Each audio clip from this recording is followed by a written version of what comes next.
Good evening, every one of you. Okay, for the meditation, guided meditation, what we do is that, so basically the reason why we plan to do this session is to give some idea. People, we all learn about Bodhicitta, we all learn about emptiness, we all learn about the 5 parts and so forth, 4 Noble Truths, Satipatthana Sutra, the 4 mindfulnesses and so forth.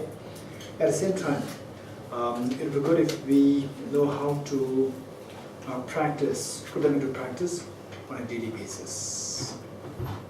It's just for this reason that we can learn how to do our daily meditation and then make it like, say, the initial design of the practice, and then it should not be that this is what we're going to do and then eventually we're going to skip this and do something else. No. So we're going to grow from this. Start something small and then grow from this. So what we're going to do, it may take us, say, like 1.5 hours. It may take us like 1.5 hours. At the same time, from this, what we need to learn is, if you are doing it in a detailed version, then like 1.5 hours. And whereas if you, due to constraint of time and with other responsibilities, if you do it more with less in shorter duration of time, then in half an hour, 20 minutes, or 15 minutes, or 10 minutes. So this is the idea, that people get some kind of clue as to how to design their own practice. Okay, so for this, since that we're going to do, this is just the whole session is dedicated for meditation. I'd like to give the intro first, and then the mantra recitation and so forth we'll do later on. Okay. So basically, keep in mind that the practice somehow, say you might have your teachers, and finally, keep in mind that the Buddha, our very compassionate Buddha, Bodhicitta, said that you are the master of yourself. Who else is there as your master?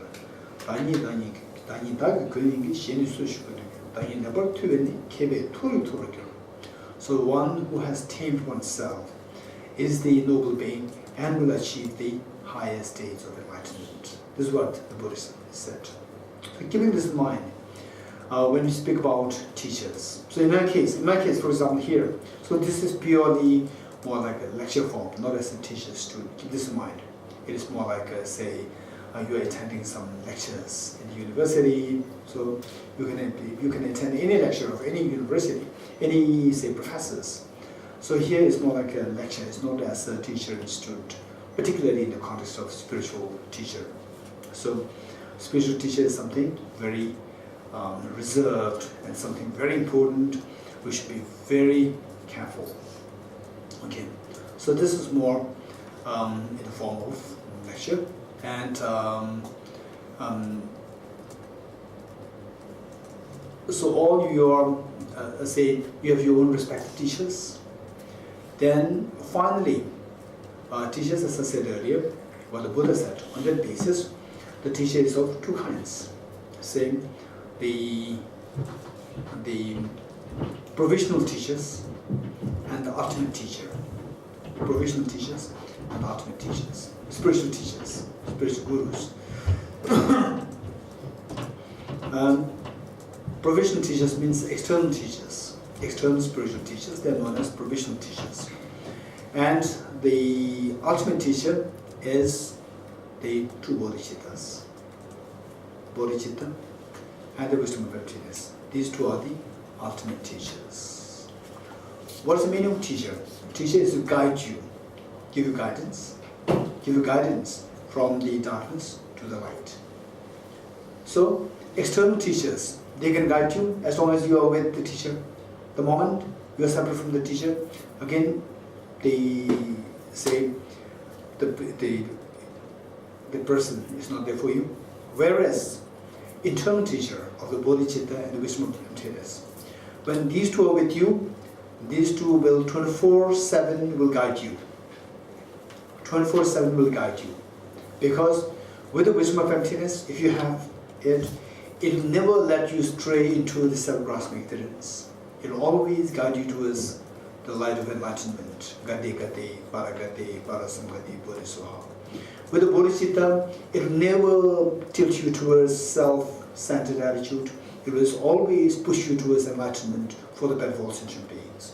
So with these two teachers, Bodhicitta and the wisdom of emptiness, so these, if you have these two teachers, so then these two teachers will guide you towards Buddhahood 24/7. So these two are referred to as the ultimate teachers. Meanwhile, before we have these two, we do need to depend on external teachers or the provisional teachers. So the job of the provisional teachers is to introduce you to the ultimate teachers. Right? Okay. So this is what we should be keeping in mind. Now with this in mind, finally, your teachers, some teacher may teach you about the wisdom of emptiness, some teachers may teach you about Bodhicitta, some teachers may teach you about identifying observing the nature of the mind, right?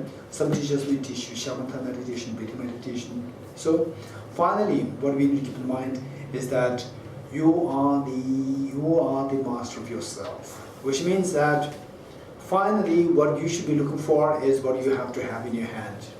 Make sure that these are in your hand. So what are these things that you should have is the 5 points, the 5 things that we have to have, right?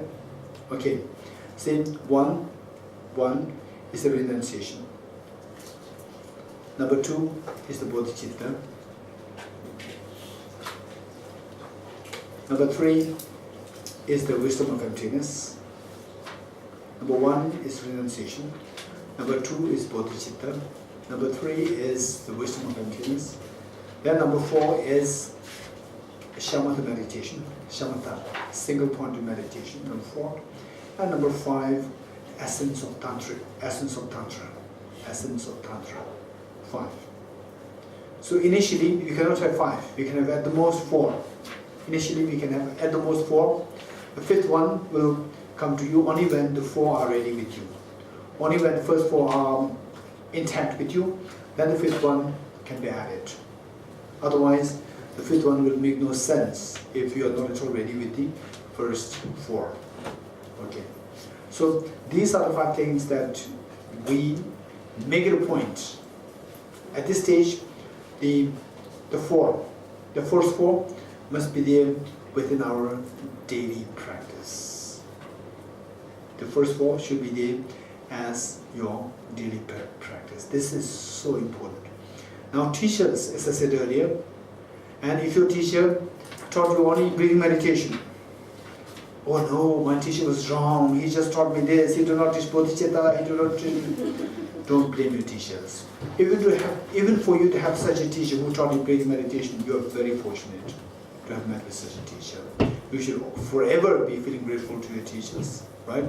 Even if the teacher taught you just part of it. It's so precious. Finally, you are the master of yourself. You should make sure that somehow you get these 4 plus 5, these 4 plus 1, total 5 intact with you eventually. This is what we need to keep in mind. Okay. At the same time, some people they go to the extreme. Some people they go to the extreme. Say, some people they may learn, say, the wisdom of emptiness. And then they don't learn anything from the teacher. And then they are not at all open-minded. They say that, okay, I don't know about Bodhicitta. I don't know about renunciation. My teacher taught only this one and this ultimate. This is again another extreme. Another extreme. So don't blame the teachers. Right? So finally, each one of us has to have these 4 plus the 5th somehow. It is our own responsibility for our own good. Okay.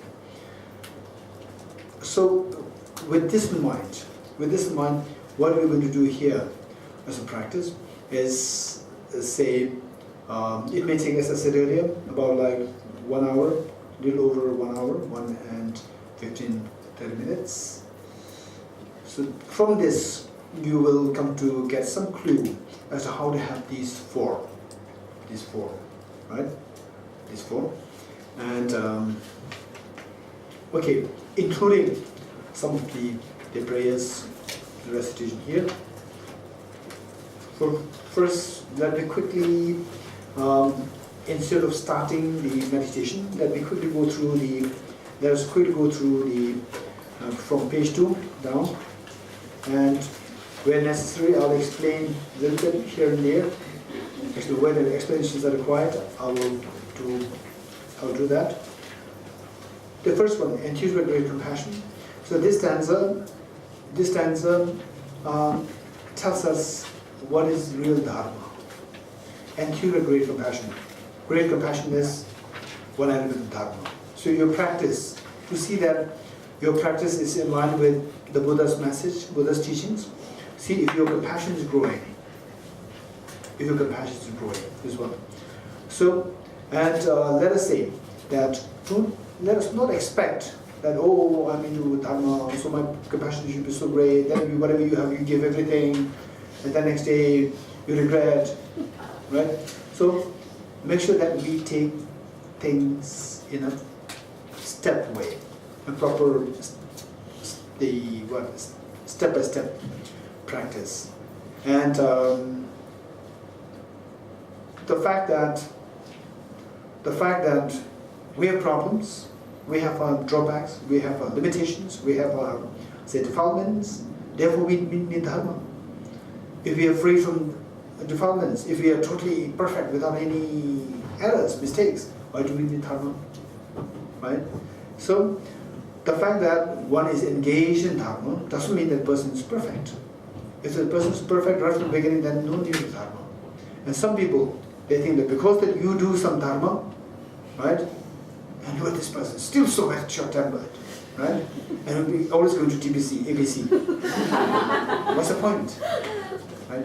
This is, in fact, this is a clear indication that one doesn't have the experience of the dharma practice. Only if you go into this path, gade, then you will see how tedious, how difficult, how challenging it is. And even a small progress, this you will feel a great reward. Feeling of reward will come to you. It's very rewarding. It's very rewarding to see that you are progressing. Even be it 0.0001, you see that there's a progress happening. This is very, very rewarding. Okay, so with this in mind, say, enthused by great compassion, you taught the Immaculate Dharma. Immaculate Dharma here referring to the wisdom of emptiness. Emptiness, to dispel all perverted views, to dispel all wrong views. To you, the Buddha Dharma, I pay homage. Then the next stanza is directly in relation to, say, one, identifying finally what is the freedom from misery. What does it mean by the freedom of misery? So this you will understand from the second passage. Independent origination, there is no ceasing, no arising, no annihilation, no permanence, no coming, no going, no separateness, no sameness. I prostrate to the consummate Buddha, the supreme among all teachers, the one who taught this piece, which is free to elaborations. In fact, I may not go into detail explaining this stanza at this point, but we have to know this stanza. And then I think in one of the early classes and in the retreat, I did the explanation of this. So we make a point to listen to the recordings. Okay. Then the next stanza. I prostrate to the mothers of the Buddhas and of the hearers and Bodhisattvas, who through the knowledge of all these hearers seek the pacification and complete peace, who through the knowledge of paths causes those helping migrators and achieve the aims of the world, and through possession of omniscience the subduers set forth the varieties in all aspects. So this also we did earlier. And so this stanza, once you know this, the meaning of this stanza, you will see the very comprehensive Buddhism, very comprehensive understanding of Buddhism will come to you. very comprehensive. Say Theravada, all the teachings of Theravada, you will see that they are all included in there. And all the teachings of the Chinese Mahayana, they are all included in there. And all the teachings of the Tantra, they are all included in there. So we see that this stanza is very comprehensive. And at times, you may meet with some people who claim themselves to be teachers, and then who may dissuade you from studying. Oh, what's the use of this study? It's just nothing. You follow the instruction of the Guru, then that will take you to enlightenment, right? So there are such, you may meet with such people and who claim to be teachers, right? Very unfortunate, very unfortunate. So finally, don't easily be swayed by someone else's charm or someone else's, the talks which seem to be seem to make your life so easy. In actuality, it's like saying that, say you have tuberculosis. Hey, going to look for all these complicated medicines, isoniazid, then what are the names? I forgot the names. Isoniazid, then ethambutol, rifampicin. What is living? Okay. So what I'm saying is that just forget about all these labels, names. It's easy, right? You just take rest, eat good food, and you'll go over. No, right? And then these medicines, they're so expensive. Number two, very difficult to get. Number three, I have to go to the hospital, and the doctors charge me so much unnecessarily, right? So it's all just headache. Wow, it's amazing that I met you. Wonderful. You said I just take rest and eat good food. Good, right? If you follow that, you will die within a few months. Right? So therefore, be wise. Be wise. Number one, be kind towards yourself. Be kind towards yourself. By being wise. Number two, by being wise. Right? So therefore, should you meet with such people who claim to be teachers, who dissuade you from studying emptiness, bodhicitta, these things, always be wise. You don't have to really revolt against these people. Simply make sure that you should know what you should be doing. Be kind towards yourself by being wise. Number two. Okay, with this stanza is so important, and there should be the recording of this, either in this class or the body tweet or the others also. The recordings are there. Okay, now all these stanzas, they are very important. Somehow what I would suggest is that you must try to get a meaning of these stanzas, right? These stanzas. And in fact, this is not just a text which came from somewhere. These are all many years of compilation.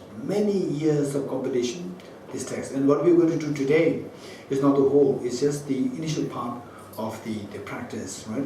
And then the texts which have been compiled from the various sources, they were being done over the many years, for about like 10 years. 10 years of very slow and steady, particularly the teachings given by His Holiness the Dalai Lama to the public.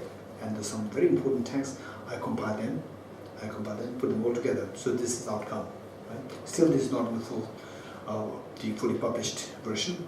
Very soon, maybe going back in 1 or 2 months or 3 months, we will have the published version. So this is what I'm expecting. Okay, then we turn to say the next blessing speech. You can do that. This is meant to make a speech virtuous, clarity, and meaningful. So this is of great benefit. Then the next one, page 7. Om Ye Dharma Mantra. This mantra is very important. To quickly explain, so this was already explained in the same room, in the same hall, but we'll do it very quickly here as well because there are a number of newcomers. And this mantra is known as the essence of the dependent origination mantra.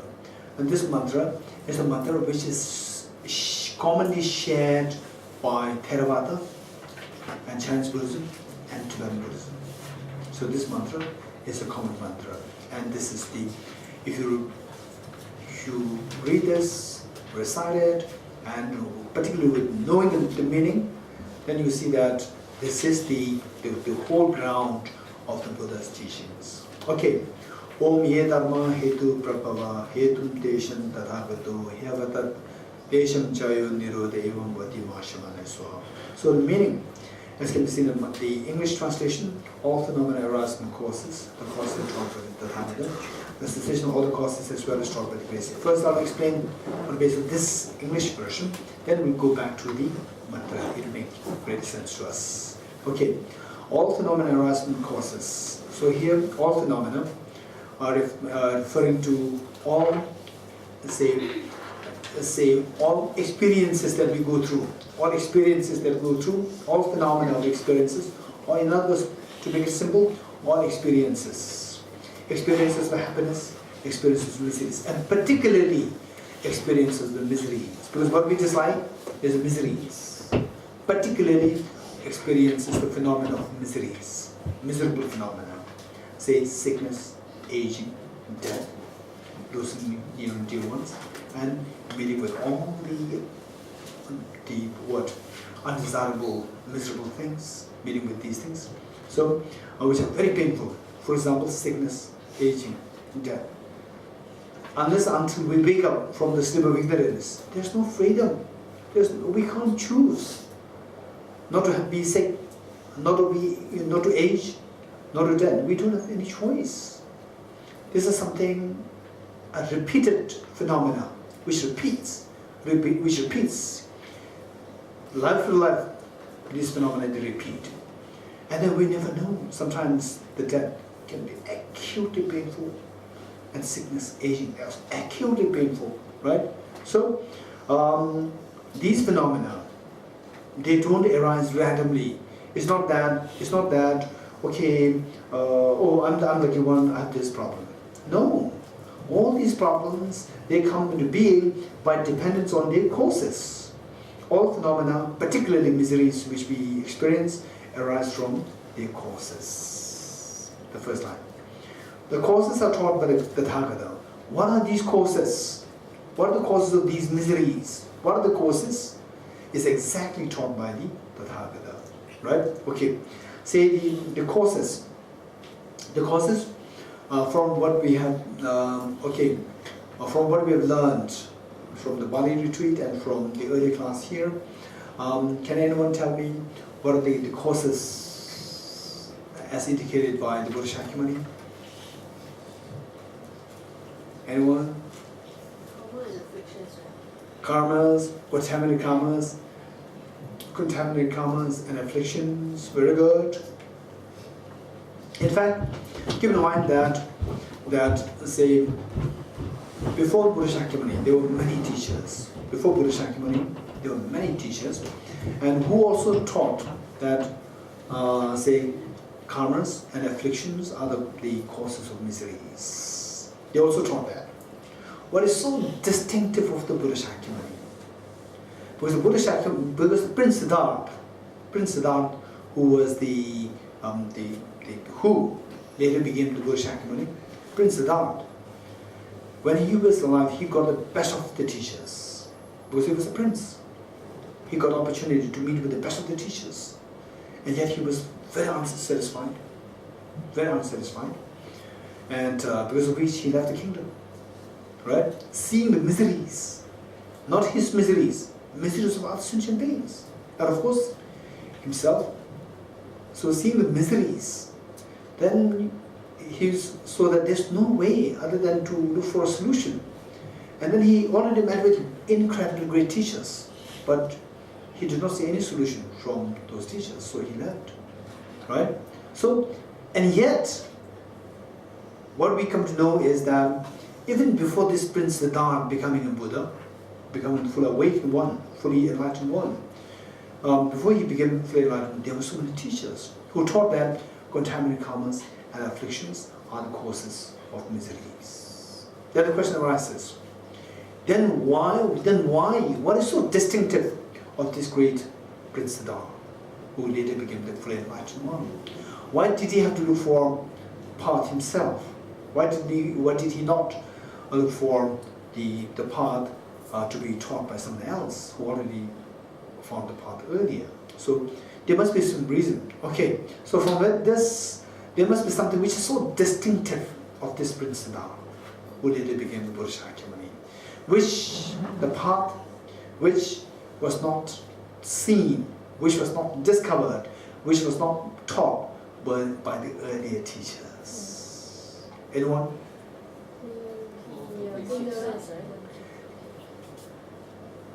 Yes, they say exactly concept of non-self and the ignorance, self-grasping ignorance as the root cause. And how to overcome this self-grasping ignorance is by the understanding of the non-self, understanding of emptiness, right?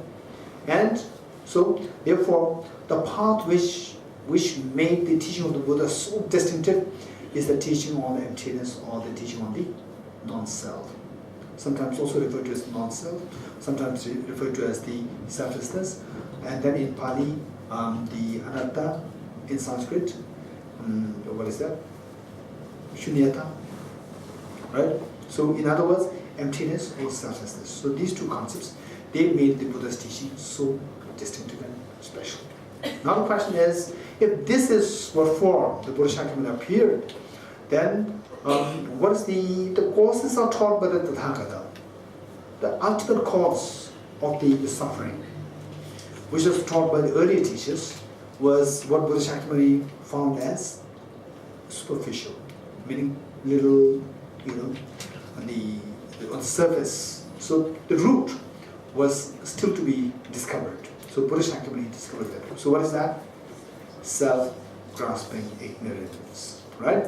Okay, so when you say the causes are taught by the Tathagata, so the Tathagata, the Bodhisattva, Tathagata meaning the Buddha taught these causes. What the causes are, what the causes of the miseries are, is taught by the Bodhisattva or the Tathagata. These causes were self-grasping ignorance and self-centered attitude.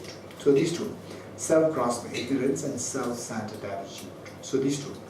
Now, so our job for the next few days is finally to understand, to distinguish the two things, self-grasping ignorance, self-centered attitude, to distinguish the two things, and to see how to overcome these two separately. Right? Okay. The causes are taught by the Tathagata. The cessation of the causes as well is taught by the great seer. How to bring the cessation? How to bring the cessation? How to bring the cessation? End. How to bring an end to these causes? Only if the causes are severed, then the results will come to an end. Say, if there's a poisonous tree, if there's a poisonous tree with millions of leaves, poisonous leaves growing there, and from the wind blowing through the leaves, your skin, your body has skin rashes, then what do? Oh, this is because of the wind from the poisonous leaves. Then you start removing the leaves one by one, right? By the time you remove, say, like 100 leaves, already 200 new leaves are growing there, right? So there is no point. So a sensible person, what will the sensible person do? Will simply uproot the tree, right? Will look for the root and cut the root. Once the root is cut, then the leaves, you don't have to pluck even a single leaf. However millions of leaves they are, poisonous leaves they will all dry on their own. So that is the basic idea. So for this, we have to first of all identify the root. Identify the root. And the root was finally identified in Bodhisattva as a self-grasping ignorance and self-centered attitude. With this, once you identify the root, then our job is how to cut the root, right? How to bring an end to the root. How to bring the cessation of the root. So it says, the cessation of the causes in the form of self-grasping ignorance and self-centered attitude, as well is taught by the great seer. How? The cessation of the self-grasping ignorance to be brought by the wisdom of emptiness. The cessation of self-centered attitude is to be brought by the Bodhicitta, right? So we see that the cessation of the causes with the help of the wisdom of emptiness and with the help of Bodhicitta as well is taught by the great seer. Great seer referred to the Buddha Shakyamuni. Right? So this is the meaning of the mantra. So in the process, okay, so now with this we'll go back to the mantra. We'll go back to the mantra and let's try to relate the words, the meanings of the words. Om Ye Dharma. Om. Om here. Om. This is a syllable which is consisted of 3 letters. A, U, Ma. A, U, Ma. Not A, O, Ma. A, U, Ma. Combined together, it makes Om. It not Om. It becomes Om. Right? So this is Sanskrit. And so this is language. All languages have this problem. I wouldn't say problem. All languages have this ambiguity. Right? What is CUP? CUP? Cup. Right? What is PUT? Not pot. CUP is cup. So by the rule it should be PUT pot. But it should be PUT put, not PUT pot.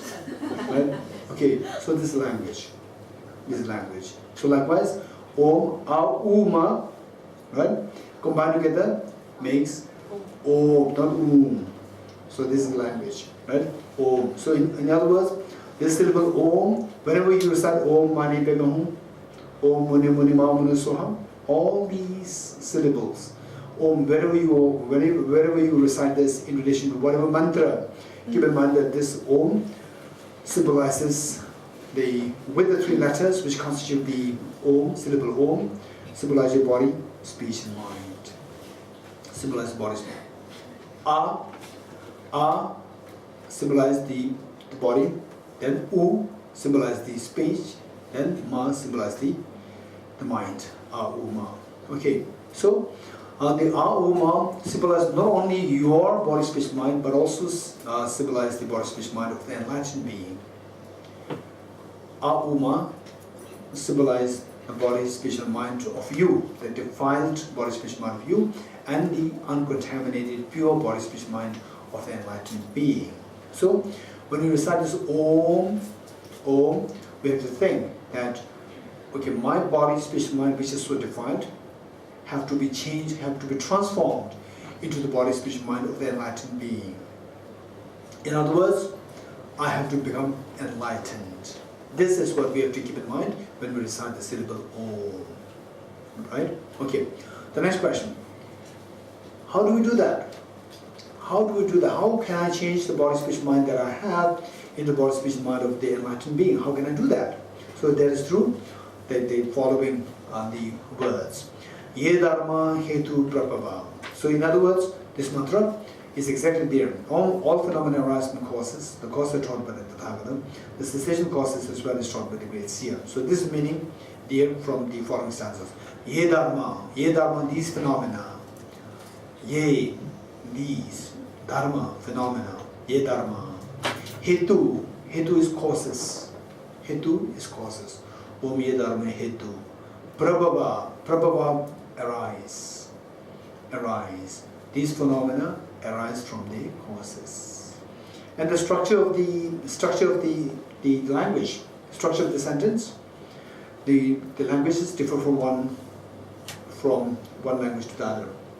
The structure, sometimes the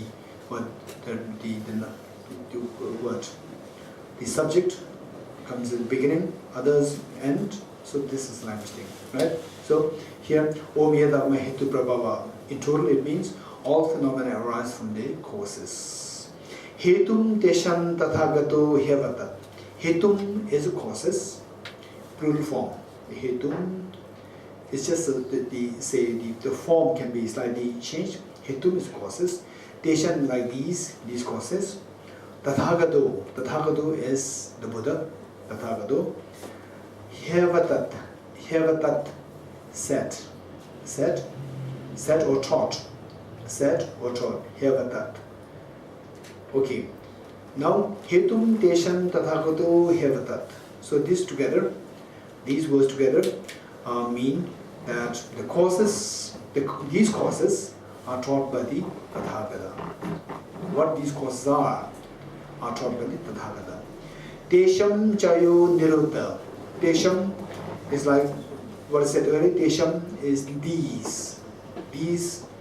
Chayo nirodha. Nirodha is a cessation. A cessation. Coming to an end, bringing to an end. Cessation of these. Chayo is again, say, the form of the grammar. Tesham chayo, the cessation of these. Nirod is a cessation. Cessation of these. Tesham, these. Nirodha. Evam. Evam is thus. Thus. Vadi. Vadi is said. Said or taught. Vadi. Maha is great. Shramana is the seer. Saint or the seer. Shamanaye Swaha. Swaha is established or is say a mantra. Is the part of mantra. Just part of mantra. Swaha. Om Mani Mani Mahamuni Swaha. Right? So we end with this. End. Okay. So, but in total, it means that the cessation of the courses, these courses, the cessation of these courses is thus evam said or taught by Maha Shramanaya Soha, by the great seer. Right? Okay. Now, if you get a little clue of emptiness, if you get a little clue, okay, first let me present it in a very general way. When you recite this mantra, or when you sing it, when you're by yourself, you can sing that with the tune, so that you can reflect on the meanings more precisely. Whereas if you are in, say, with other people, then you may mentally say this without singing. Okay. Om ye dharma hetu prabhava. Okay. So these phenomena arise from causes. Hetum teshan tathagato hyevatat. So what the causes are is taught by the Tathagato. Tesham chayo nirodha. The cessation of these courses, evam vadi mahashramanaya soha. Thus said by the great seer. Right? Okay. So this is the overall meaning. Now, as you recite the mantra, say Om ye dharma hetu prabhava. Hetum teshan tathagato hyevatat. So what these courses are is taught by the Buddha, taught by Tathagata. So when you say this, Hetum teshan tathagato hyevatat, Hetum teshan, think about self-grasping ignorance and self-centered attitude as the causes of the miseries. Just think of that. Then the next one, Tesham chayo nirodha. Tesham chayo nirodha. This part, if you have a little clue of emptiness, if you get a little clue of emptiness, at this point, Tesham chayo nirodha. When you say this, the cessation of suffering, the cessation of the causes of the suffering. So this can best be experienced in the form of experience of emptiness. In the form of experience of emptiness. So, if you have a little clue of emptiness, so at this point, we just reflect on emptiness. Tesham chayo nirodha. Right? Experience of emptiness. In this experience, then sickness, aging, death, miseries, fear, tension, depression, losing your near and dear ones, and all these will dissolve. Cessation, dissolving, right? Okay, if you could remember what we did earlier, the early class, if you could remember that, say, okay, the same flower, say, you look at this on the atomic level. You look at this on the atomic level, and I look at it with my naked eyes. With my naked eyes, I look at this. You look at it with electron microscope, and you see the atom. What are you seeing? Emptiness, the flower, or the flower, the empty? Which do you see? Emptiness of flower. The flower, there's no flower. It's just atoms. What I'm seeing the flower. You getting it? Okay. Now, say in this experience, while I am seeing this as a flower, which means the conventional world, all over the world, everywhere you go, people see suffering, right? Suffering of sickness, hunger, aging, death, miseries, dissatisfactions, the fight, killing, stealing, all these things happening. So this is like what I'm seeing as the flower, right? This is how people see the diversity of the world. Now you are seeing what? Emptiness of the flower. You are seeing the flower or the emptiness of the flower? How do you say emptiness of the flower? You look for the flower and the flower disappeared, right? Flower disappeared or flower, you see the flower? Hey, you have seen the flower or the flower disappeared? Flower disappeared, right? Okay, flower disappeared, which means that in your eyes, flower is not seen. Say if the flower is withering, right? So what I'll see the flower withering me. And because of which, my mind will also wither. Seeing a withered flower, my mind will also feel heavy, unhappy. Whereas, you are free from this unhappiness because you are not seeing the flower withering, right? Likewise, if instead of this flower, if I subject the sickness as the object, you will see the sickness or not? I will see the sickness, you will see the emptiness of the sickness. Sickness dissolves. And then, likewise, I subject aging. You see the aging or not? No, aging dissolves. Just the flower dissolves, anything which I subject here, everything will dissolve. So, sickness, fear, I subject the fear here, fear dissolves or not? Fear dissolves, right? In my case, I'm seeing the fear because I'm seeing things with a conventional mind. Mind is conventional analysis. You're getting it? So, in this experience, you see that sickness, aging, death, fear, depression, stress, everything, whatever is, I subject it to your analysis, you will see the emptiness of that. You're getting it? This is a freedom. So, sickness, aging, death, all these dissolve in experience. You are freed from these experiences. You're getting it? So, this experience will make sense to you only if you have a clue of what emptiness is. Right? So, therefore, say, Tesham Jayo Nirodha. Nirodha is a cessation, freedom. When I'm into this experience, then the sickness, aging, all these miseries will dissolve.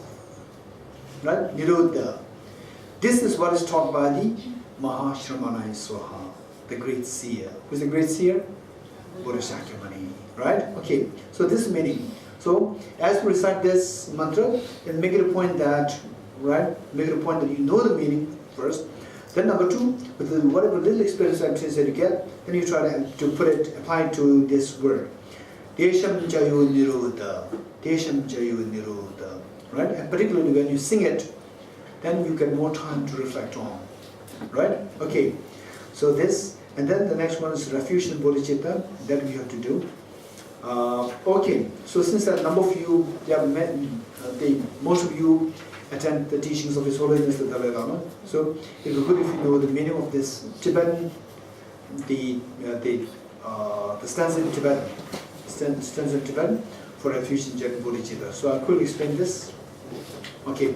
So with the knowledge of the meaning, then when you recite it, particularly attending His Holiness the Dalai Lama's teachings, every time His Holiness says this and this stanza, at least 3 times before the teaching begins. So you can be a part of the teaching, you can be part of His Holiness's, say you are reciting the same thing in the same language as His Holiness the Dalai Lama. Meanwhile, you understand the meaning, so that way you will feel closer to us being a part of this teaching of His Holiness. Okay, so Sangye, the first one, Sangye. Sangye is Buddha. Sangye. Ch is Dharma. Ch is Dharma. Thang is and. Thang. And, A-N-D. Sangye Ch Thang. Tsok. Tsok ki Chok, this is better. Tsok ki Chok, the 3 words together. Tsok ki Chok is the supreme of the community. Supreme of the community. Tsok ki Chok. Nam La. Nam is the plural. La is 2. Nam is plural. Plural form. Say it's the supreme of the community. Supreme of the communities. Right? Supreme of the communities, referring to the Sangha. Referring to Buddha, Dharma, Sangha, the Sangha. Refers to the Sangha. Okay. Nam La. Nam is all the supremes of the communities. Namla Changjuk is enlightenment. Changjuk. Pardu till until Changjuk Pardu. Dag is I. Da is I. Changjuk Pardu Da. Ni is connecting, linking word. Changjuk Pardu Da Ni. Kyapsu Chi is go for refuge. Kyapsu Chi, go for refuge. Changjuk Pardu Da Ni Kyapsu Chi. Until enlightenment, I will go for refuge. Daki, Dak, again line 3, Dak is what? Dak is I. Dak. Ki is again a linking word which expresses, verb, which expresses action. Dagi, Jin is generosity. Generosity or giving. Jin. Sok is etc. so forth, etc. Jin Sok.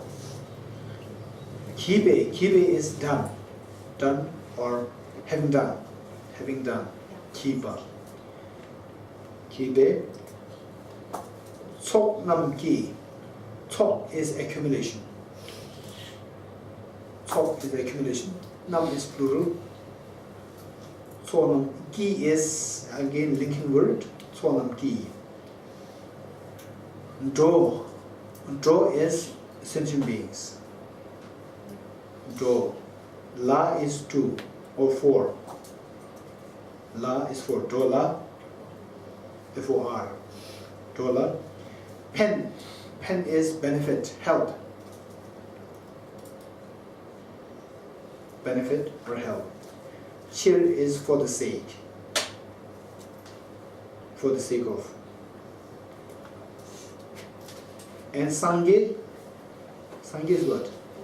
Buddha. Sangye. Drupar show. Drupar is achieve. Achieve or attain. Achieve or attain. Drupa. Show is may. May I achieve Buddhahood for the benefit of all sentient beings. Okay, this is the Tibetan version. Okay, and the exact translation is found in the same, the full translation. You will see the next stanza. This is what we're going to do. Then, page 8. Inspired by wisdom and compassion. Today, in Buddha's presence, I gender mind of full awakening for the benefit of all sentient beings. Again, same thing. Inspired by wisdom and compassion. Wisdom and compassion. If your wisdom is growing, and if your compassion is growing, through your contact with Dharma, which means you are a Dharma practitioner. Through contact with Dharma, right? Coming to TBC, coming to ABC, coming to wherever, and then your mind becomes more and more, right, okay, whatever, right? And same, wisdom becoming less, compassion becomes less, which means you go into Dharma and then you what? Dharma disappears from you, right? So, that the fact that you go into TBC, the fact that you go into ABC, the fact that you go into what? Dwelling, and then what are the centers? Many centers, right? Say Theravada centers, Mahayana centers, say Chinese Buddhist centers, Tibetan Buddhist centers, whatever, right? You go into the Dharma place, and if you see that compassion and wisdom is not growing, if compassion and wisdom is not growing, and instead you become more and more sectarian. Oh, I'm Gelog, you are Sakya. Oh, I am Tibetan Buddhist, you are Theravada. Oh, I'm Tibetan Buddhist, you are Chinese Buddhist.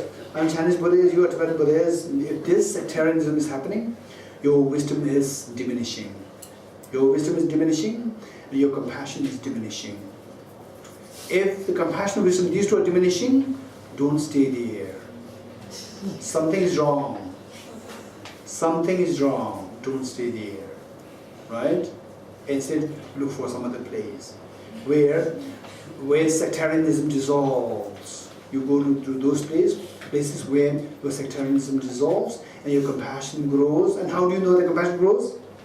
More and more people, the moment they see you, they become more and more happy. Right? People, particularly people who are very desperate, who are low, who they lost hope. The moment they see you, they just feel rejuvenated. If that is happening, right, which means that your compassion element is increasing. And then you, as an individual person, you become a happier and happier person, which means that you are in the right place. Right? So this is the Dharma. So this is exactly what is said here. Inspired by wisdom and compassion. Today in the Buddha's presence, I generate the mind of full awakening for the benefit of all sentient beings. So your compassion grows, right? And then slowly say you may be following Tibetan Buddhism, but you see a Chinese Buddhist, then you feel, wow, it's amazing that you are making such a contribution to humanity. You are making such a contribution to the sentient beings.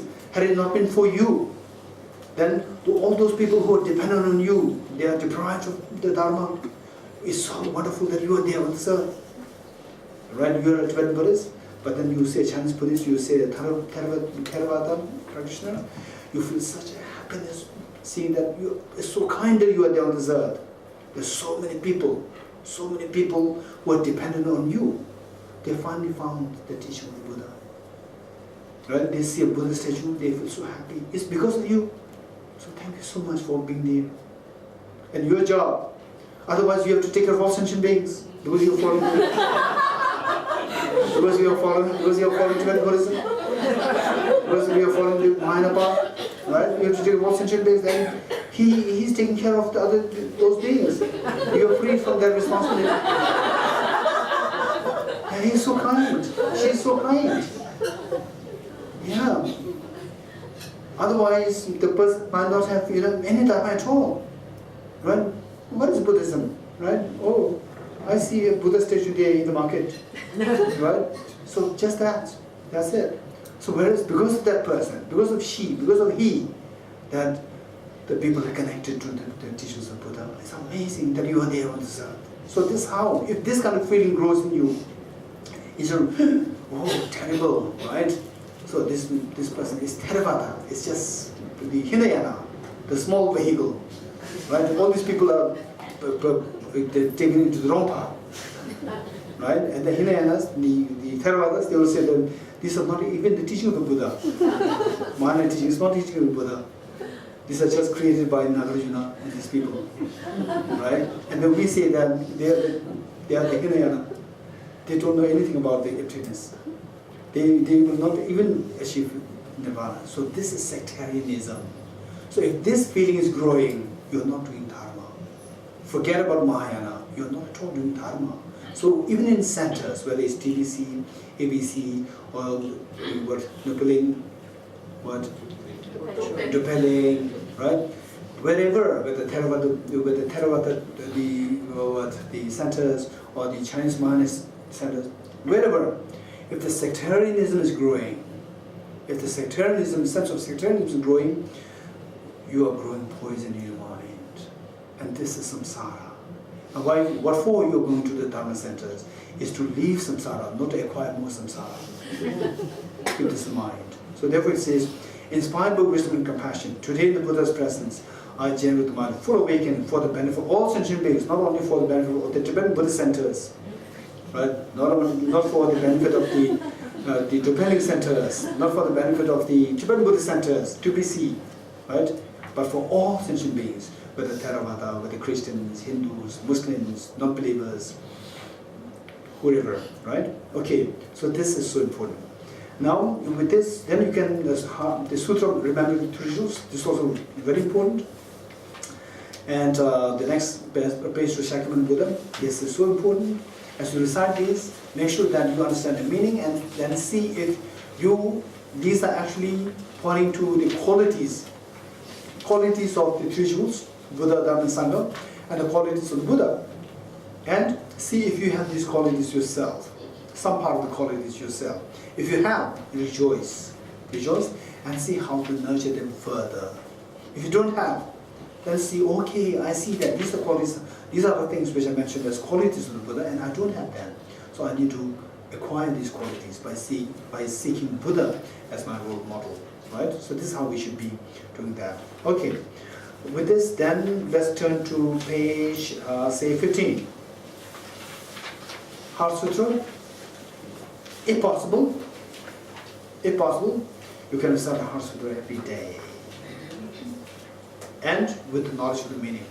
If you cannot commit yourself to reciting the Heart Sutra, but what I would say is that if you're more relaxed, say like on Sundays, weekends, then you can recite the Heart Sutra. Otherwise, you can recite the mantra of the Heart Sutra. Okay. Then 8 verse 120, page 19. 8 verse 120. This is for subduing our ego. 8 verse 120. This is subdue our ego. And while we subdue our ego, this self-confidence must be lifted. Self-confidence must not be suppressed. Ego should be suppressed. Self-confidence must be boosted. Right? We should not equate the two. These two are very different. Ego is the one. So within our mind, we see that there are so many negative thoughts. There are so many good thoughts. And negative thoughts, they are grounded on the ego. If you don't believe, see when you become angry. Right? When you become angry, you dare to do anything. You dare to do anything which otherwise you would not do. So this is all because of the ego. So this ego is what inspires you, which gives you a false courage. Which gives you a very false courage to engage in all negative things. And finally, it disrupts you.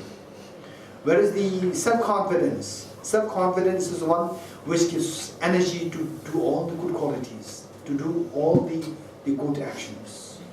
So the self-confidence must not be subdued. Ego must be subdued, and self-confidence must be there. So sometimes what happens is that people equate the two, right? When there's a person, who is so calm, so quiet, so peaceful, not at all competent, right? And no self-confidence. Oh, this person is so gentle. Actually, what are you saying?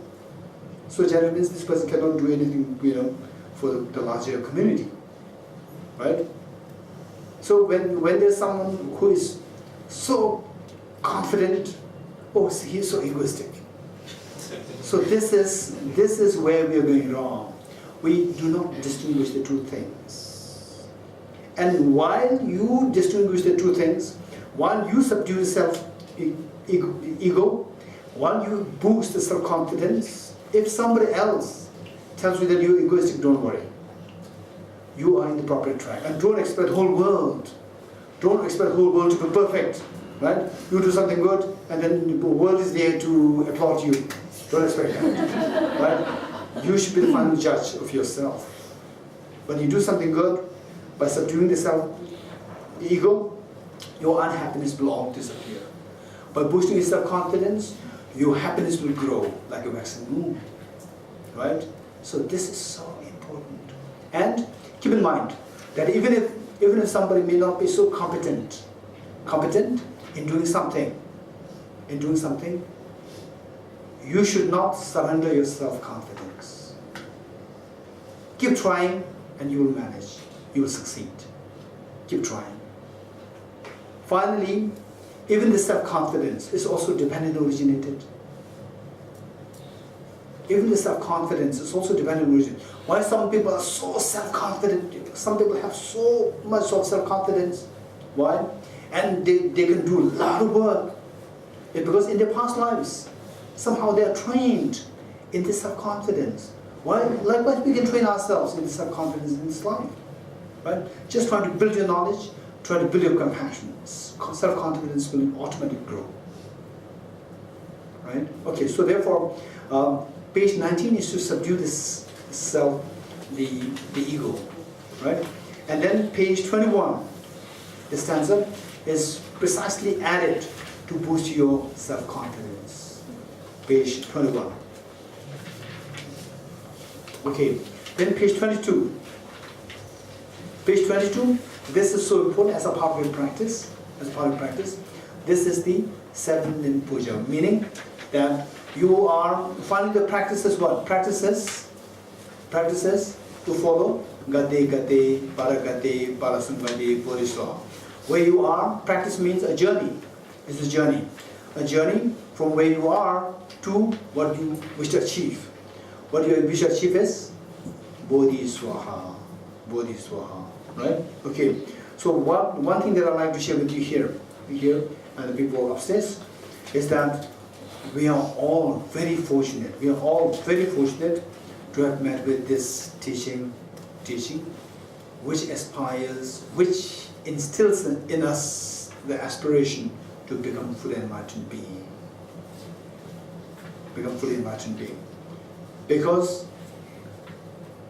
even the teachings of the Buddha, there are millions that form the teachings of the Buddha, and yet the aspiration is not enlightenment, not Buddhahood. It's just personal nirvana. They are still today on this earth. Today, what day is today? 20? 20.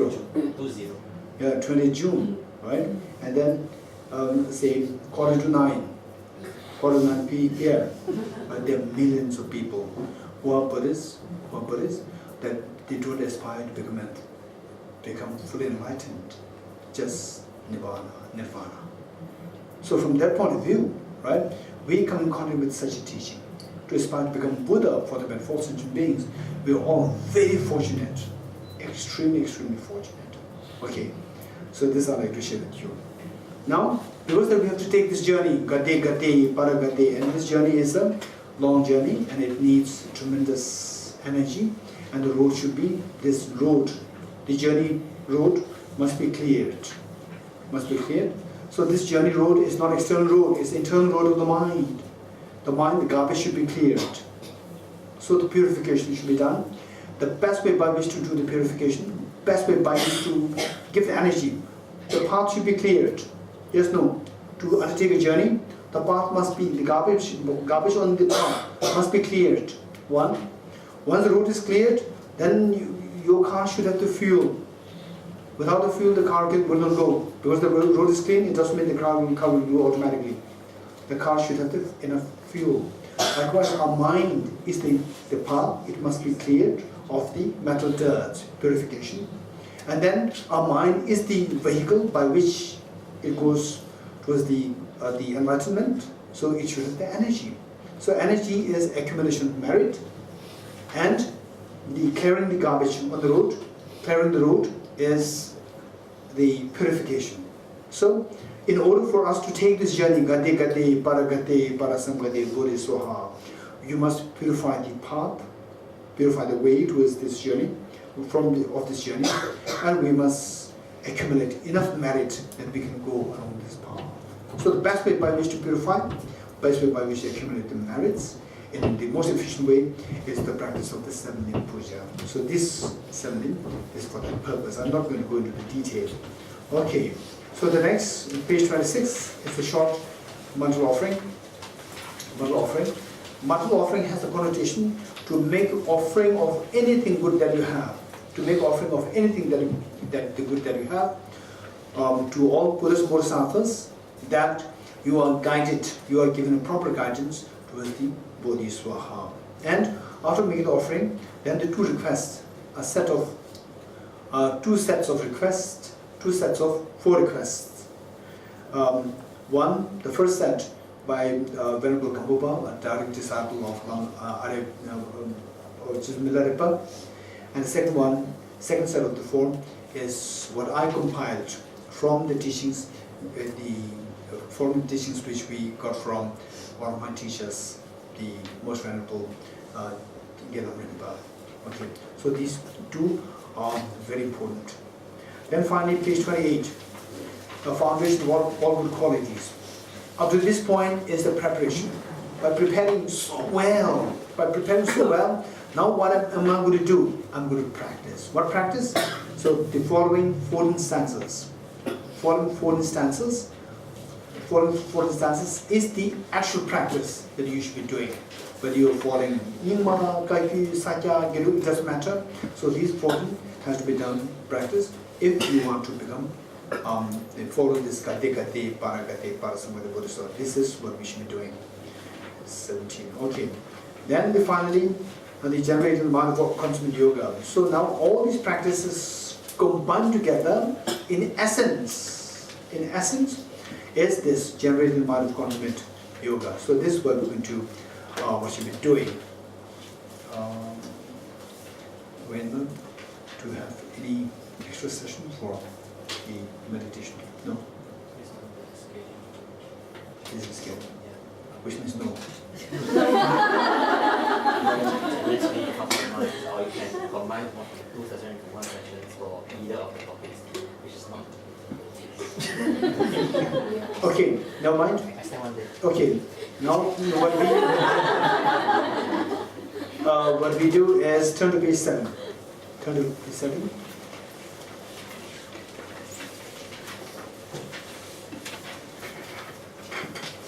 I go for refuge until I'm enlightened to the Buddha, the Dharma, and the Sangha. By my accumulation to the practice of giving and so forth, may I become a Buddha to benefit all sentient beings. I go for refuge until I'm enlightened to the Buddha, the Dharma, and the Sangha. By my accumulation to the practice of giving and so forth, may I become a Buddha to benefit all sentient beings. I go for refuge until I'm enlightened to the Buddha, the Dharma, and the Sangha.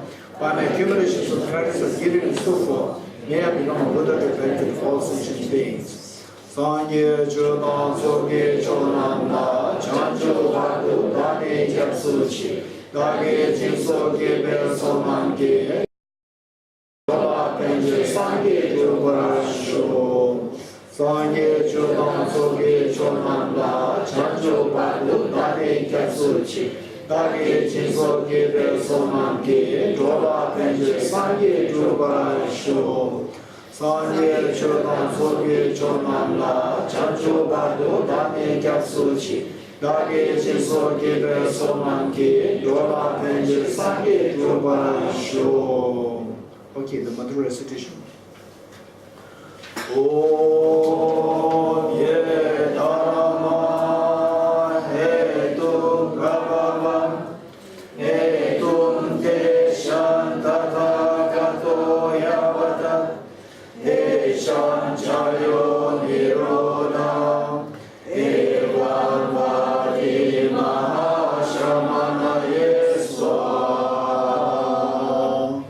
Om Ye Dharma Hetum Prabhavam Hetum Deshan Tathagato Yavata Deshan Chayo Nirodha Evam Vadi Mahashramana Yeswa Om Ye Dharma Hetum Prabhavam Hetum Deshan Tathagato Yavata Deshan Chayo Nirodha Evam Vadi Mahashramana Yeswa. All phenomena arise from causes. The causes are taught by the Tathagata. The cessation of causes is rarely taught by the great seer. Okay, now Harsutra Mantra, which is on page 17. Okay, 3 times. Yatha Om Gati Gati Paragati Parasamgati Bodhisvatyata Om Gati Gati Paragati Parasamgati Bodhisvatyata Om Gati Gati Paragati Parasamgati Bodhisvatyata. And particularly reciting this Harsutra mantra, imagine that the Buddha Shakyamuni. So basically, Tyatha here is thus. Om, the same meaning. The body, speech, mind of ours should be transformed into body, speech, mind of the fully enlightened being. How? By following this path, Gade, Gade, Paragade, Parasamgade, Bodhisattva, which means go beyond, go still beyond, and achieve enlightened and establish enlightenment. So go, first go, second go, path of accumulation, path of preparation, Paragade, path of seeing, Parasangate, path of meditation, Bodhisattva, the path of normal learning. So these are paths. Now imagine, as we recite the Sanskrit mantra, imagine Buddhist Acumen is exhorting thus that don't remain in the fears of samsara, rise above, come towards enlightenment. I'm there, come towards enlightenment. I'll guide you, I'll take care of you, come towards enlightenment. And you hearing this melodious voice of the compassionate teacher Buddhist Acumen, imagine that you inspire your two grandparents, all the family members, and all the sentient beings. Look, this is what our compassionate teacher Bodhicitta is exhorting, that why should you be in the fears and tears of samsara? Let's all go out of that. Let's all go along with me, along with the Bodhicitta to the full enlightenment, to the greatest happiness. Okay, this is how we should think. So if you could do like this, then this is the best way by which we can repay the kindness of our two kind parents and all of the family members and all the sentient beings. Okay, with this reflection, let's recite this 3 times more.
Okay, now we will do 5 minutes breathing meditation.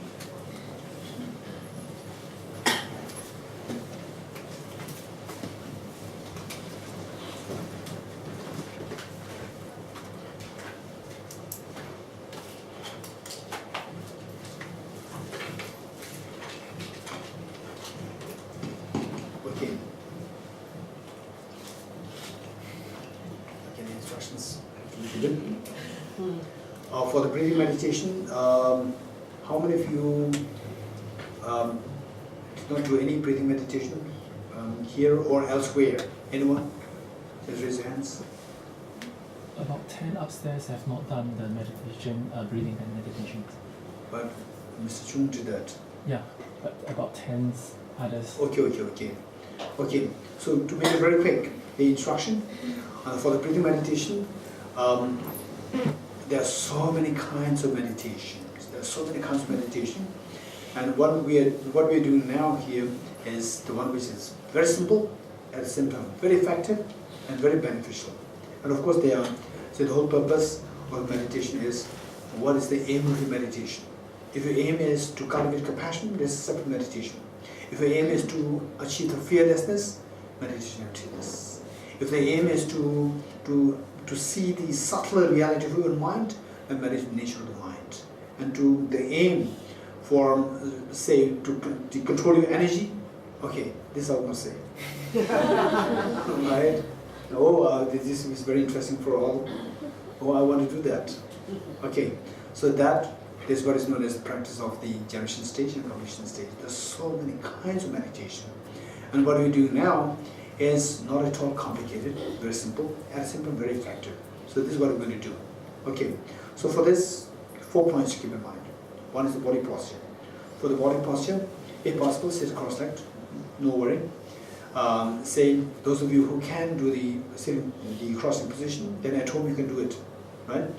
And whereas if you want to do a long-term, engage in long-term meditation, say every day you want to practice some meditation, then you have to learn how to do your meditation with cross-legged, And should you have knee problems, or should you have, say, leg problem, the pain, whatever, quite a severe problem, then better not try, right? And sit whichever position is fine for you.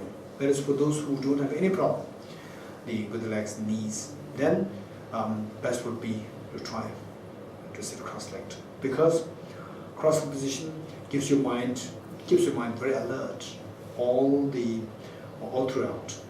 Okay. And the next one, which cannot be compromised, is your back upright. The back must be upright. Slowly, see if you can make it your habit to sit upright, right? Instead of sitting like this, just see if you can sit upright. This is a habit that we need to build. And with the body upright, you can see the contrast. The body like this, and with the meditation, the mind feels heavy and sluggish. And the body upright, instantly you see that the mind is very fresh. Okay. And our eyes not closed. Eyes not closed. Eyes keep half open, 45 degrees cast down. Eyes half open, 45 degrees cast down.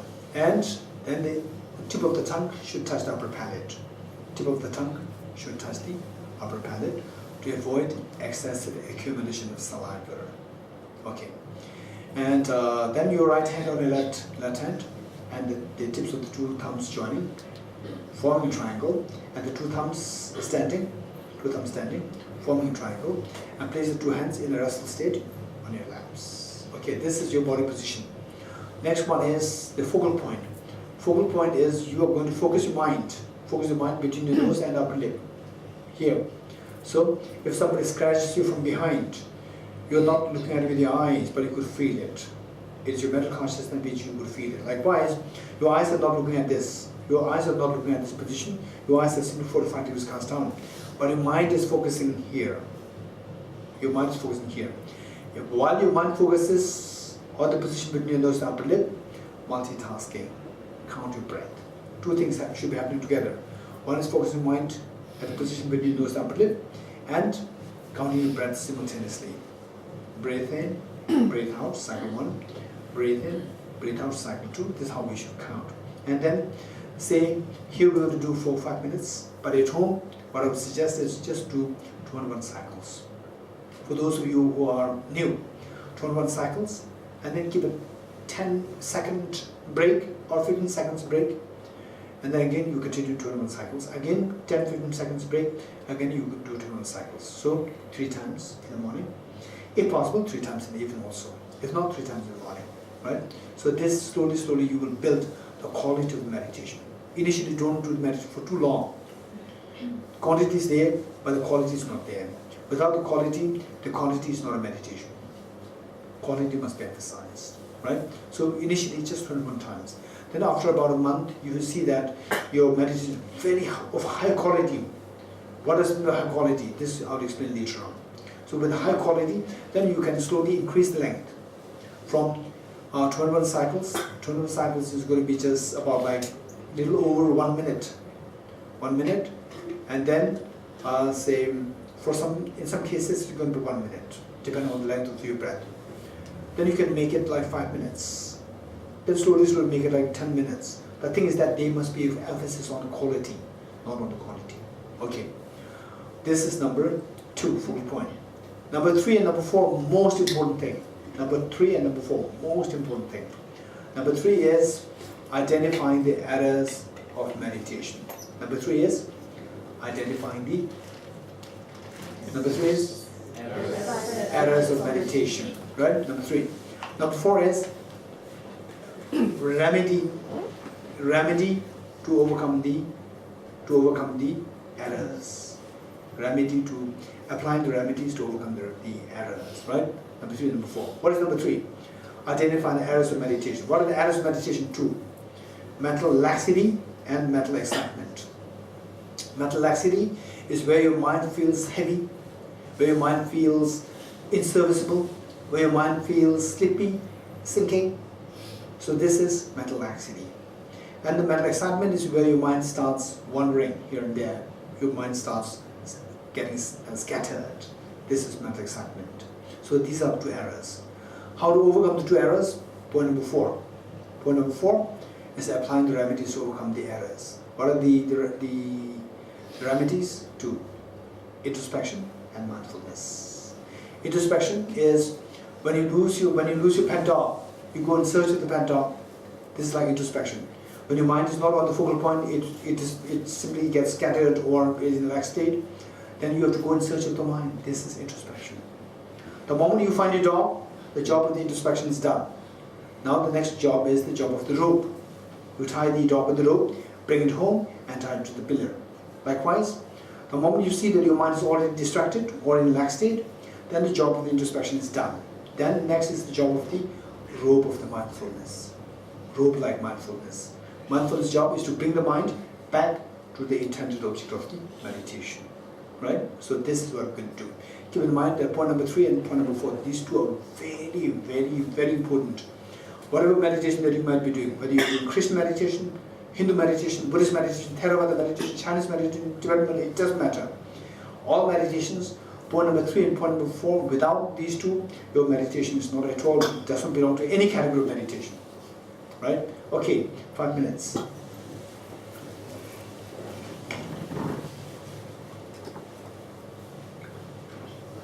Okay, ready?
Now the first one is more in relation to the shamatha, single point meditation.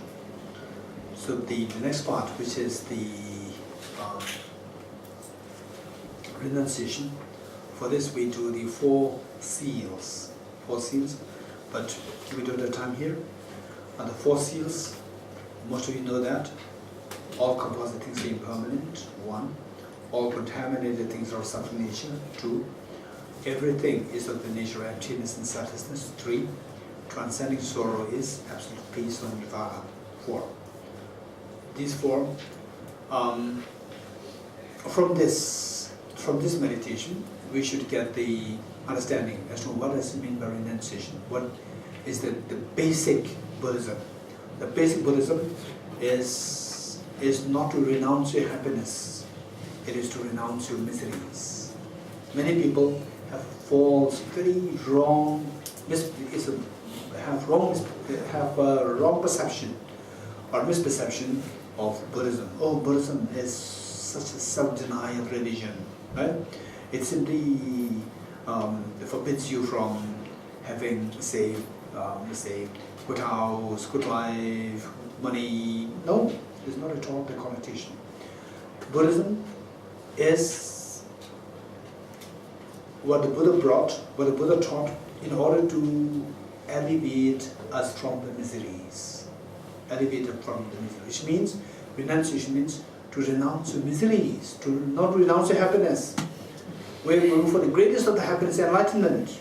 We're not renouncing happiness, we're renouncing miseries. Now, to be very sensible, to renounce miseries, we need to know how to renounce the causes of the miseries, because miseries inevitably arise when the causes are there. So we need to know how to renounce the causes of the miseries. And to know how to renounce the miseries, the cause of the miseries, we need to know that miseries come to being by the contaminated karmas as its immediate cause. And contaminated karmas arise out of the afflictions as its immediate cause. And the afflictions, they arise out of the chief of the afflictions, which is self-grasping ignorance as its immediate cause. So from this, the chain of the mechanism, the chain of how the miseries come into being, miseries, they come into being by the contaminated karmas. Contaminated karmas, they come into being because of the afflictions, such as, say, what makes us, say, perhaps how many of you have, let's say, shouted in your house? Huh? Shouted? We shout at someone else sometimes, right? Shouting at someone, this is the verbal action. And this is not as all nice. Nobody likes it. Nobody likes that. If somebody else shouts at you, you don't like it, right? So shouting is a non-virtuous verbal action. So this verbal action, shouting, comes into being because of, there must be something inside which provokes you to shout, right? What is that? Anger. So anger provokes you to shout, right? And then if you're diabetic and you go for a Coca-Cola, this is a physical action. So this is driven by something inside, desire, attachment. So likewise, we see that all these contaminated karmas, they're all triggered by some emotional states inside. These emotional states which drive us into these actions are known as the afflictions. And all these afflictions, they in turn are the result of the self-grasping ignorance. Say in the dream you shout at someone else. At the moment you see the Coca-Cola, you grab at it. In the dream. So in the first place, what made you grab at the Coca-Cola? What made you shout at the person? Because of the anger and the attachment inside. What made you have the attachment, anger? You see that this is real Coca-Cola. This is a real person who is, nasty, right? The real, meaning that the dream person is so real, the dream Coca-Cola is so real. So who created this dream Coca-Cola and the dream person? From somewhere there or your mind? Your mind created that. So finally your mind created that, and you fail to see that as your mental creation. You see that that is so objectively real, right? So that what creates that ignorance, which creates this dream, this is a self-grasping ignorance. So finally we see that the self-grasping ignorance is at the root of all these causes. So renounce Buddhism. So Theravada teaching is grounded on this renunciation. And the Mahayana teachings, whether Chinese Buddhism, Tibetan Buddhism, Zen Buddhism, whatever, it doesn't matter. So they have the additional practice of Bodhicitta. This Bodhicitta, without the ground of the renunciation, Bodhicitta is impossible. So this is the two things part together. So which means the renunciation is the ground for all Buddhist practice. Right? So the renunciation means to renounce what? Misery. The miseries. And how to renounce miseries? By renouncing the causes of miseries. And how to renounce causes of miseries? One, renounce the contaminated actions. For example, the 10 non-virtuous actions. Renounce the 10 non-virtuous actions. See how much you can do it. Don't expect, right? We can't expect ourselves to be so pure of the negative actions tomorrow. Today you learned it. No, it's very difficult. And yet we must not give in. We practice. You try. Slowly. As long as there's improvement happening, it's good. Right? One. Now, how to renounce these contaminated actions? Renounce the negative emotions which drive these actions. Attachment, anger, jealousy, and so forth. And how to renounce these? Is through renouncing the self-grasping. Stop the dream. Wake up. Wake up, then the dream will stop. And then you don't have to chase after the Coca-Cola. You don't have to shout at the dream person. You are freed. Right? Even for you to shout at the person, you are not happy actually. Right? And when you settle down, then you regret. And you also, if you don't regret, you become even more angry. And when you're angry, you're very unhappy. Right? So therefore, just stop the dream. Stop self-grasping ignorance. Stop this self-grasping ignorance from creating these dreams. Right? So this is the meaning of renunciation. Finally, to renounce the self-grasping ignorance. This is Buddhism. This is Buddhism. On top of this, then the Mahayana Buddhism. If you want Mahayana Buddhism, then add Bodhicitta. I will stop this dream and I will teach others how to stop this dream. Out of compassion towards other sentient beings. This is Mahayana Buddhism.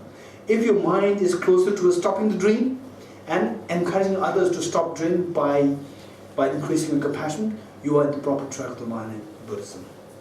Right? And if you're creating more dreams by sectarianism, oh, you are Theravada, you are Giluk, you are Sakya, you are Nyingma, like this, you're creating more dreams. Right?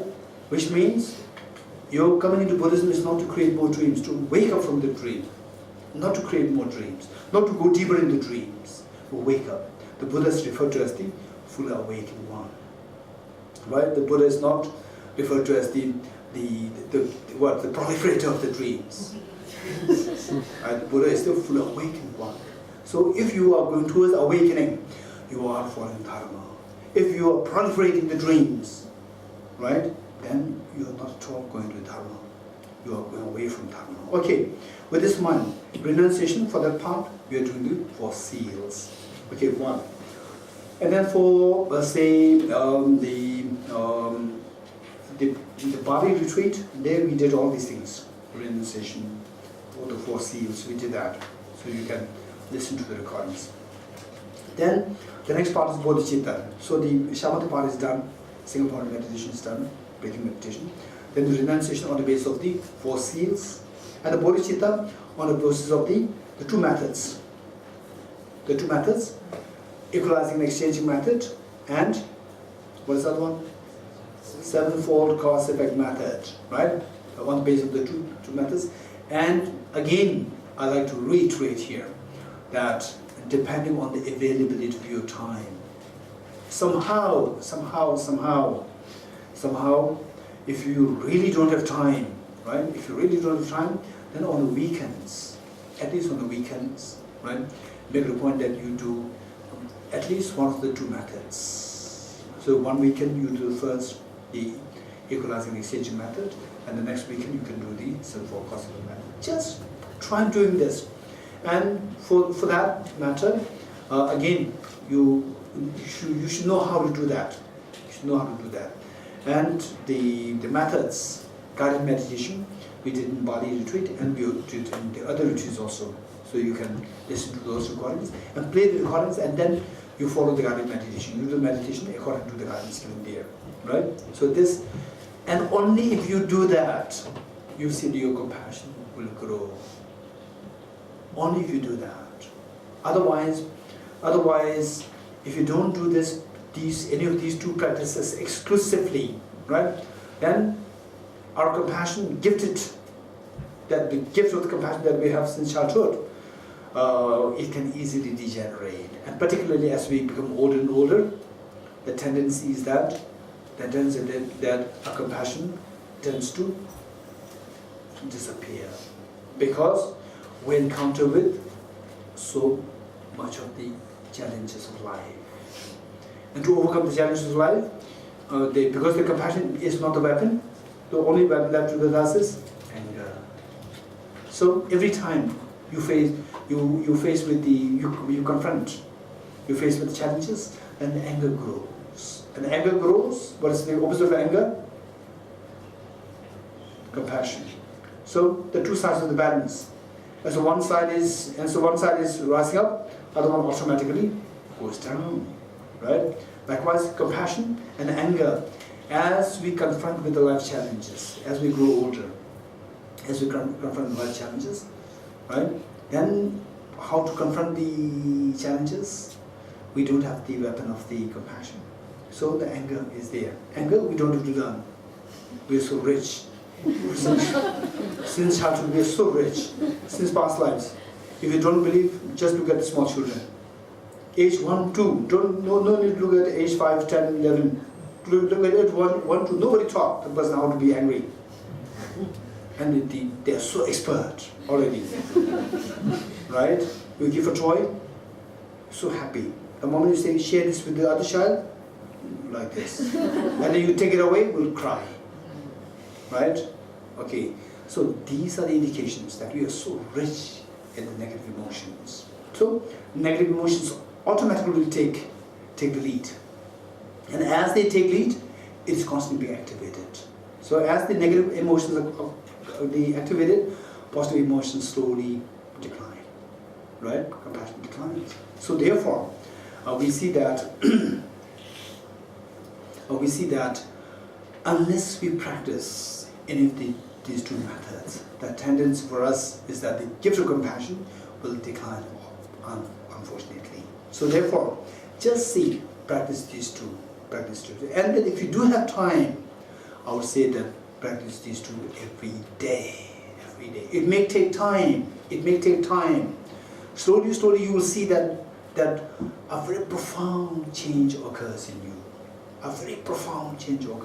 Where you will easily backbite someone, it also slows down. Backbiting someone else. And then you meet someone else, so evidently so nasty, but you will also see the positive signs. Usually when compassion is not there, you only see the negative side. You tend to show blind eye to the positive qualities. So that way we see that then there's a growing compassion happening within you. And as compassion grows, you see that you are a much happier person, much more stable person. And everybody around you, they'll just feel like coming to you when they are in desperate situation. Right? So this will come only through practice. Without practice, it will never happen. And don't wait for a time. Oh, one day, when I get a time, then I'll do that. Amazing. It'll never come. It'll never come. Right? So you have to somehow look for a time. And particularly, if your work is so demanding or so many deadlines and so forth, then exception. Then you see that during your weekends, see if you can do that. Right? Only if you do that, not for anyone, not for others, for yourself, for your own happiness. For your own happiness, right? For your own happiness, do it. Okay. And then you see the change within you and the wisdom of emptiness. So let's say Dishamata, renunciation, on the basis of the 4 seeds, and the Bodhicitta, saying if you don't get time during the weekdays, then you can include the four immeasurables. Immeasurable loving kindness, immeasurable compassion, immeasurable joy, immeasurable equanimity. The 4 immeasurables. If you don't even have time for 4 immeasurables, do the first 2 immeasurables. Do the first 2 immeasurables, right? And then you may not do the true Bodhicitta, the methods. Instead, you make a quick conclusion. May I become Buddha for the benefit of sentient beings. Just say this. Even to say this, even saying this, your mind desiring to become Buddha will be activated. Even by saying this, it is activated. Unless you have the desire, you will not even say this. Right? You will never say that, oh, may I be angry today. You will never say this. You will never say this. Because you don't have the desire. So, the fact that you say that, oh, he said that it is to be said, I'll say this. The moment you have the desire to say this means that your desire is there to become enlightened. Even though it may be very weak, it doesn't matter. It gets activated. Right? So activation of this, and slowly, you will see the change happen within you. And then at one point you may feel that, oh, what is happening? I'm not doing any practice at all. I'm just imitating these things. What he said, now I'm just imitating that, and nothing's really happening to me. Even this realization that, oh, I'm not doing anything, right? What I'm doing is just like maybe robotic. Even this thought is a great revolution happening, right? It's all because you have been doing this for the last few months, few years. Don't make it like 20 years. Right? Okay. Simply because you're doing this for some time, then the next phase is coming to you automatically. You realize that something still there's something is missing here. And then this is how we expand on our practice. Okay, this is Bodhicitta. With the Bodhicitta, then next question. You said that, may I become Buddha for the benefit of sentient. How are you going to become Buddha? Right? The seed of Buddhahood is within each one of us, which is known as the Buddha nature. The Dharma is within us. So this has to be activated. How to activate this? So this seed, this incredible treasure, is hidden by the metal stains. Metal stains are all grounded on the self-grasping ignorance. Self-grasping ignorance has to be washed away, has to be cleansed. Once that is cleansed, then the Buddha nature becomes vibrant. You become the fully enlightened being. Right? Okay, so how to cleanse this mental defilement?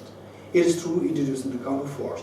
What's the ultimate counter force? It's the wisdom of emptiness. Then you meditate on wisdom of emptiness. Right? For the wisdom of emptiness, okay, so we have in 2 minutes. Let's go to wisdom of emptiness in 2 minutes.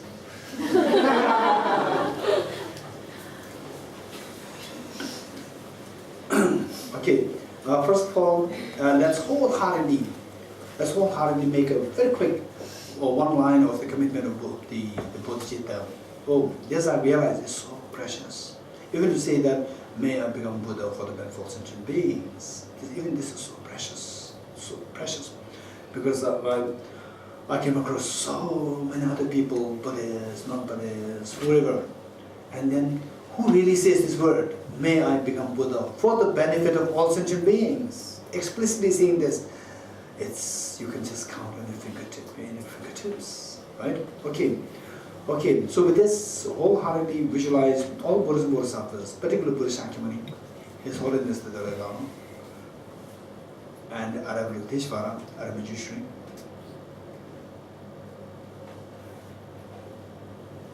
And how you visualize them?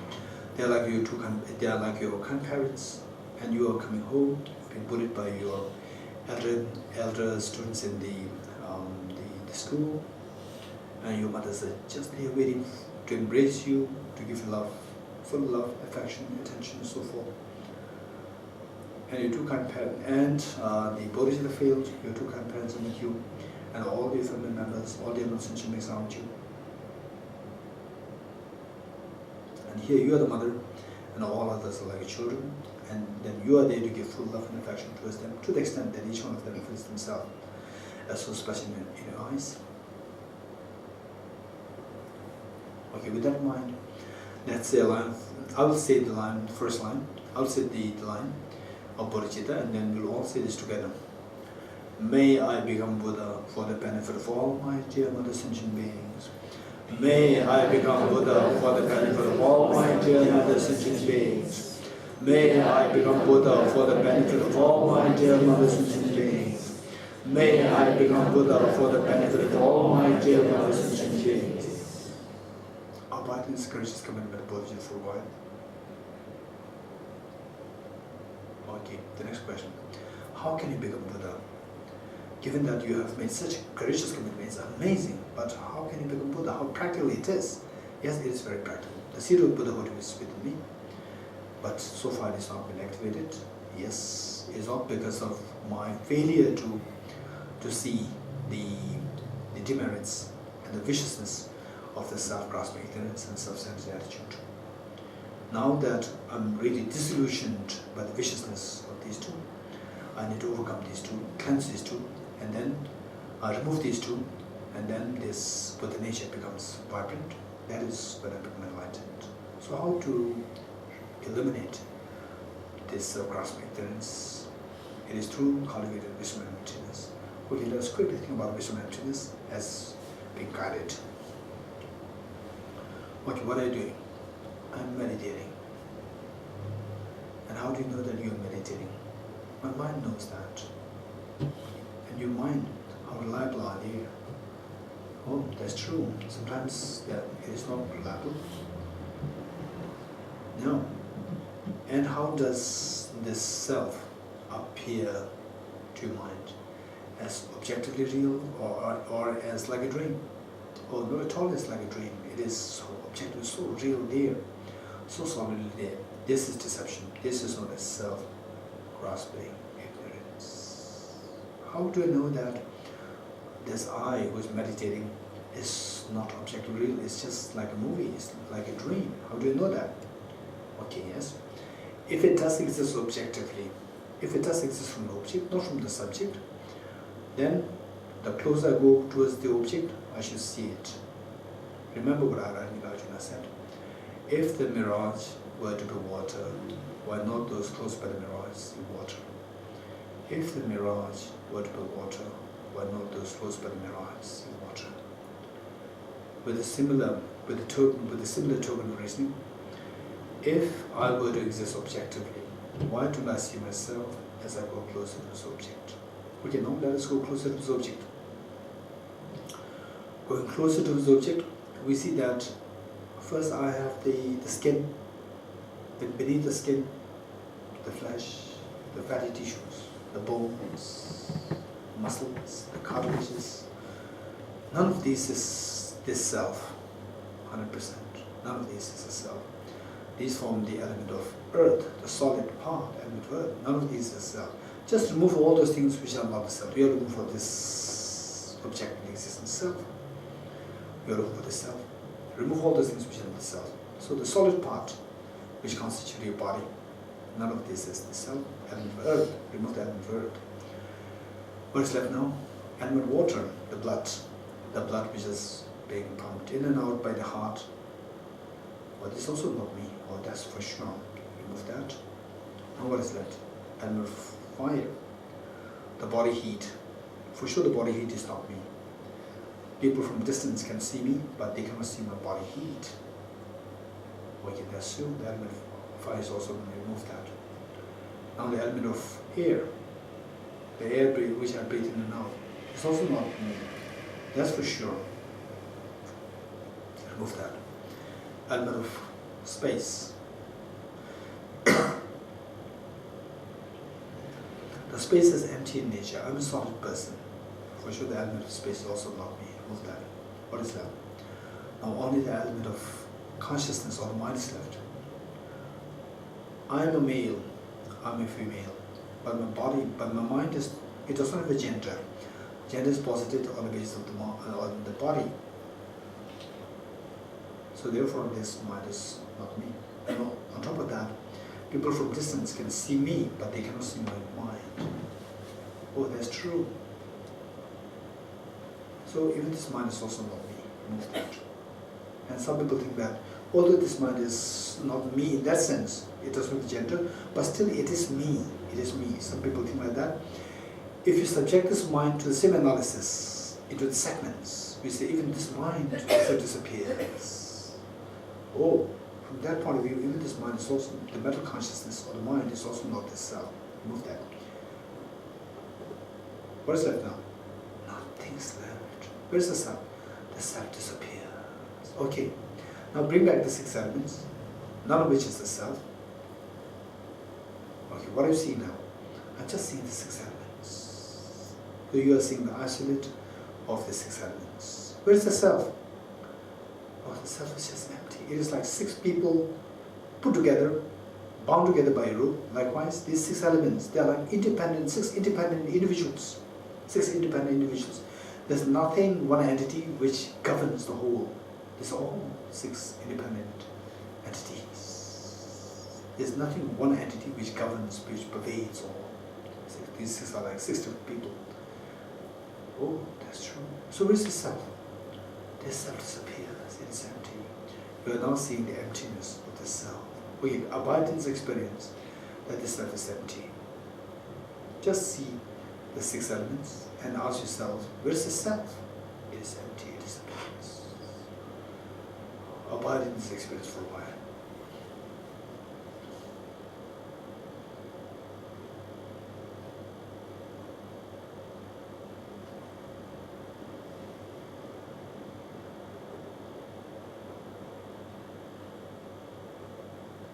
Okay, for those of you who are not familiar with this meditation, whereas for those who are already familiar, those who are not familiar, just listen to the instruction, and then your job is to inquire more.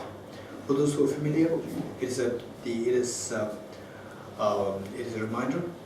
So this, with the 2 questions. First question, what are you seeing now? I'm seeing the 6 elements. Where's the person? The second question, where's the person? Where's the sign? It disappears. It is empty. Abide in this experience of the answer that you got for this second question. The person disappears, the person is empty. Abide in this experience for a while. So this experience should be a negative phenomenon as opposed to a positive phenomenon. It should be a non-affirming negative as opposed to affirming negative. Abide in this experience for a while.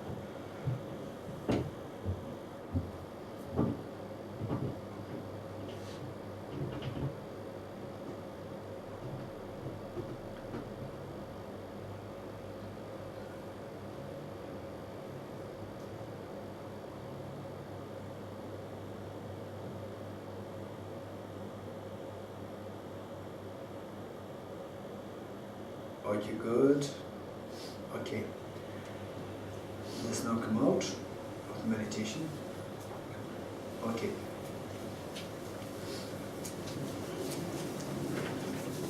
Let's recite the Heart Sutra mantra. Page 17. Yatha Om Gate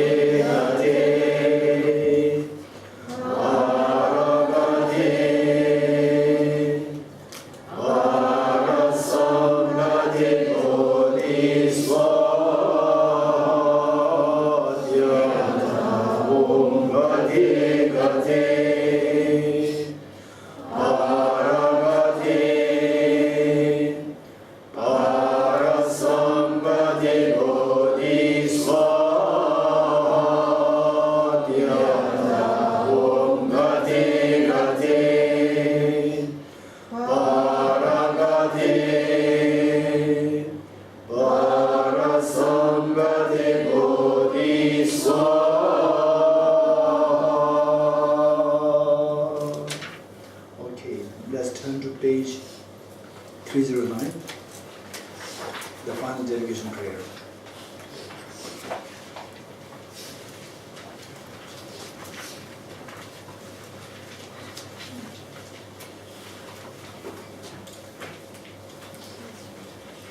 Okay, page 309.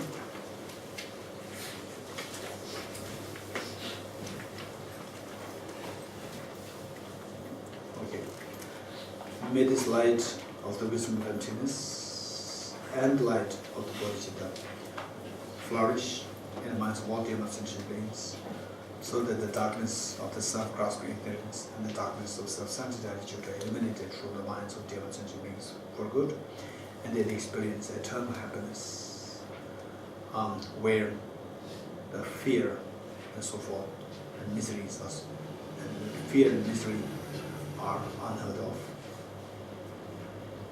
May His Holiness the Dalai Lama, the true source of joy and happiness on this earth, live long and that His wishes be fulfilled spontaneously. And may each one of you, through concerted effort, be able to soon see the dawn of the wisdom of emptiness and the Bodhicitta within each one of you, so that each one of you becomes such a reliable guide to lead as many dear mother sentient beings towards final enlightenment, final happiness. May the teaching of Bodhicitta flourish in all directions. May the teaching of wisdom of emptiness flourish in all 10 directions in the minds of dear mother sentient beings, present and future. And may the great centers of learning of these two lights, like Sera, Ganden, Drepung, Gyudu, Gyume, and all the other centers of Sakya, Nyingma, Gilu, Kagyu, Chinese Buddhism, Theravada Buddhism, Zen Buddhism, and all these centers may thrive in their activities. And here in Singapore, so like TBC, ABC, and then all the other centers like Chinese Buddhism, Theravada Buddhism, all may each one of them thrive in their activities to really benefit the sentient beings. May there be harmony in all these centers, that everyone feels themselves to be in paradise the moment they feel themselves attached to any of the centers. May happiness prevail on this earth. May suffering be unheard, unserved in the minds of all the other sentient beings. Let's turn to page 309. With a wish to free all beings, to always go for refuge to the Buddha, Dharma, and Sangha, until I reach Buddha enlightenment. Inspired by wisdom and compassion, today the Buddha's presence, urging my full awakening for the better forms of sentient beings. I go for refuge to the true religion. I confess the negativities individually. I rejoice in the mercies of all beings. I hold the presence of the Buddha. As long as faith remains, as long as sentient beings remain, until the end that truth beginning to dispel the path of union of emptiness and compassion is this you are the Lord soul that is in the Azure. Be supplicated that your wishes are fulfilled spontaneously. May the operations of evil thoughts and deeds, of the negative forces of humans and non-humans, who have managed and provided prayers against addition to the Buddhas, be truly vindicated to the power of truth of the creatures. Throughout my future lifetimes, now always be guided by and crucially, and be able to uphold the Dharma in general, and the teachings of the Buddha in particular, even in the cosmos.